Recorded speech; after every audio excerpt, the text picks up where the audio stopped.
2 अक्टूबर 2018 की बात है। सऊदी का एक पत्रकार तुर्की के इस्तांबुल में अपनी मंगेतर के साथ शादी की तैयारियां कर रहा था। सऊदी सरकार से मंजूरी लेने के लिए तुर्की में मौजूद सऊदी दूतावास के भीतर तो गया, लेकिन फिर कभी लौटकर वापस नहीं आया। बाहर आए एक थैले में बंधे उसके शरीर के छोटे छोटे टुकड़े जो कहां निपटाए गए इसका अभी तक पता नहीं चला है। हम बात कर रहे हैं सऊदी के पत्रकार जमाल खशोगी की। खशोगी की हत्या किसने करवाई? हालांकि इस हत्या के पीछे काफी समय से सऊदी के क्राउन प्रिंस मोहम्मद बिन सलमान का हाथ बताया जा रहा था, लेकिन यह अब लगभग साफ हो गया है कि खशोगी की हत्या MBS यानी मोहम्मद बिन सलमान ने ही करवाई। यह हम नहीं, हाल ही में जारी हुई अमेरिकी खुफिया एजेंसी की रिपोर्ट कह रही है। नमस्कार, मैं हूं वर्तिका और मैं आपको बताने जा रही हूं कि दुनिया के सामने सऊदी को शर्मसार करने वाली अमेरिका की रिपोर्ट क्या कहती है। जमाल खशोगी ने ऐसा क्या लिखा था जिसकी कीमत उसे अपनी जान देकर चुकानी पड़ी? इस रिपोर्ट पर सऊदी अरब का क्या कहना है और अमेरिकी रिपोर्ट आने के बावजूद सऊदी प्रिंस के समर्थन में कौन सा देश आया और खशोगी की मौत के बाद उसकी मंगेतर का क्या हुआ?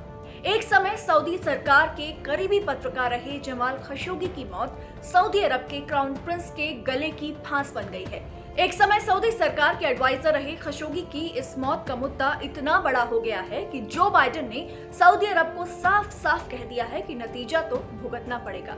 जमाल खशोगी ने जब सऊदी के क्राउन प्रिंस मोहम्मद बिन सलमान के खिलाफ लिखना शुरू किया तो उन्हें एहसास हो गया था कि उनकी जान को खतरा है। इसीलिए जमाल 2017 में सऊदी से भागकर तुर्की पहुंचे।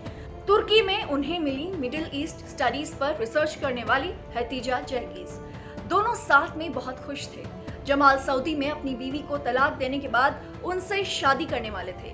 शादी करने से पहले उन्हें तुर्की की सरकार को ये प्रूफ देना था कि वो सऊदी में अपनी बीवी को तलाक दे चुके हैं। जब ये सबूत लेने खशोगी सऊदी के दूतावास पहुंचे तो वहां उनका इंतजार मौत कर रही थी। प्रिंस बिन सलमान ने लगभग 15 लोगों को तुर्की भेजा था। मिशन था खशोगी को सऊदी वापस लाया जाए, जिंदा या मुर्दा। हतीजे सऊदी दूतावास के बाहर 10 घंटे तक अपने मंगेतर जमाल का इंतजार करती रहीं, लेकिन जब वो लौट कर नहीं आए तो उन्हें खटका हुआ। पहले इस मामले में तुर्की में ही केस चला। तुर्की ने कहा कि इस घटना के दोषियों को सऊदी तुर्की भेजे, लेकिन सऊदी राजी नहीं हुआ। फिर हतीजे ने अमेरिका के गैर सरकारी संगठन Democracy for the Arab World Now DAWN के साथ मिलकर अमेरिकी अदालत का दरवाजा खटखटाया और मामला अमेरिका पहुंचा। इस बीच प्रिंस बिन सलमान का बयान आया कि खशोगी की मौत की जिम्मेदारी उनकी बनती है, लेकिन उसकी हत्या का ऑर्डर उन्होंने नहीं दिया। दबाव बढ़ता देखकर सऊदी ने माना कि एक बुरे ऑपरेशन में खशोगी की हत्या हुई और सऊदी से खबर आई कि उसने इस घटना के दोषियों को सजा दे दी है, लेकिन खशोगी की मौत के मामले में इंसाफ होना अभी बाकी था। अब अमेरिकी खुफिया एजेंसी CIA की रिपोर्ट कहती है कि खशोगी की हत्या का सीधा आदेश सऊदी के क्राउन प्रिंस मोहम्मद बिन सलमान से आया।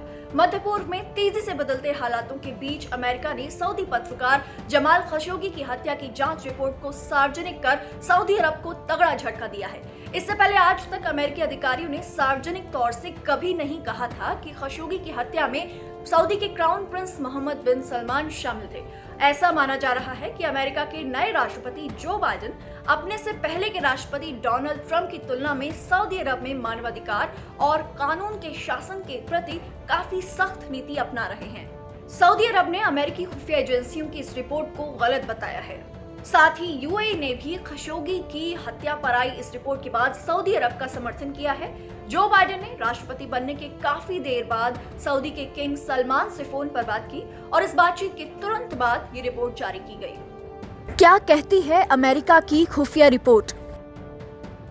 रिपोर्ट कहती है कि प्रिंस सलमान के लोगों ने खशोगी की हत्या से पहले दूतावास के कैमरे और सर्विलांस को काट दिया था, लेकिन शायद उन्हें नहीं पता था कि दूतावास के सिस्टम्स में तुर्की का एक बग है जो आवाजें रिकॉर्ड कर सकता है और ये आवाजें बताती हैं कि दूतावास के भीतर जाने के बाद उन्हें ड्रग्स की ओवरडोज देके मारा गया और 1 घंटे बाद उनके टुकड़े टुकड़े कर दिए गए। तुर्की और सऊदी अरब इस्लामिक जगत की लीडरशिप को लेकर परस्पर विरोधी रहे हैं। अगर सऊदी ने ये हिमाकत किसी दोस्त देश में की होती तो शायद ये मामला दब जाता। आइए अब देखते हैं कि सऊदी अरब का अमेरिकी खुफिया एजेंसी की इस रिपोर्ट पर क्या कहना है। सऊदी अरब का विदेश मंत्रालय कहता है कि अमेरिका का आकलन पूरी तरीके से गलत है और इसे स्वीकार नहीं किया जा सकता। सऊदी सरकार इस रिपोर्ट को खारिज करती है। आइए अब देखते हैं कि खशोगी ने आखिरकार अपनी रिपोर्ट्स में ऐसा क्या लिखा था जिसकी कीमत उन्हें अपनी जान देकर गंवानी पड़ी। सऊदी के क्राउन प्रिंस मोहम्मद बिन सलमान के बारे में काफी कुछ लिखा था खशोगी ने अपनी रिपोर्ट्स में। 18 सितंबर 2017 को लिखते हैं कि सऊदी अरब हमेशा से इतना दमनकारी नहीं था, लेकिन अब ये बर्दाश्त से बाहर है। 31 अक्टूबर 2017 को खशोगी लिखते हैं कि सऊदी अरब के क्राउन प्रिंस चरमपंथियों को कुचलना चाहते हैं, लेकिन वो गलत लोगों को सजा दे रहे हैं। 5 नवंबर 2017 को लिखा गया कि सऊदी अरब के क्राउन प्रिंस पुतिन की तरह व्यवहार कर रहे हैं।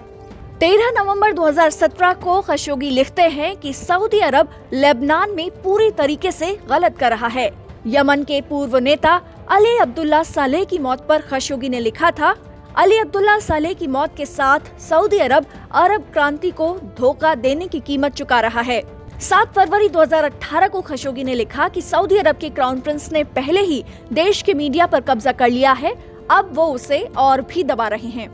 21 मई 2018 को खशोगी लिखते हैं कि सऊदी अरब में सुधारों के लिए बहुत मुश्किल विकल्प है कि किसी भी तरीके से एक्टिविज्म की इजाजत नहीं होगी, किसी स्वतंत्र आवाज या मतभेद की इजाजत भी नहीं होगी, सभी को पार्टी लाइन माननी ही होगी।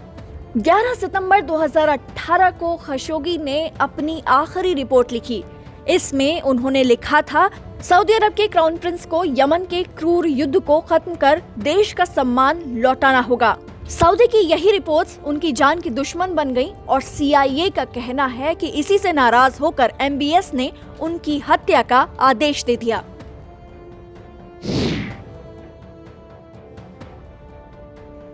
इस रिपोर्ट के सामने आने के बाद खशोगी की मंगेतर हतीजा ने ट्वीट किया #Justice for जमाल। हतीजा काफी लंबे समय से जमाल खशोगी की मौत के इंसाफ का इंतजार कर रही थीं और आखिरकार अमेरिकी खुफिया एजेंसियों की इस रिपोर्ट से उन्हें इंसाफ की उम्मीद जागी है। हतीजा काफी लंबे समय से ट्विटर पर मुहिम चला रही थीं जमाल खशोगी को इंसाफ दिलाने के लिए, और इससे पहले जब सऊदी अरब से खबर आई थी कि जमाल खशोगी के बेटे ने सऊदी सरकार के कहने पर उनके हत्यारों को माफ कर दिया है, तो उन्होंने साफ साफ कहा था कि जमाल खशोगी की यानी मेरे मंगेतर की हत्या पर माफी देने का हक किसी को नहीं है। अब CIA की इस रिपोर्ट के सामने आने के बाद मानवाधिकार संगठन सऊदी अरब के क्राउन प्रिंस और सऊदी अरब पर प्रतिबंध लगाने की मांग कर रहे हैं। देखना होगा कि ये मामला अमेरिका और सऊदी अरब के रिश्तों को किस मोड़ की तरफ लेके जाता है।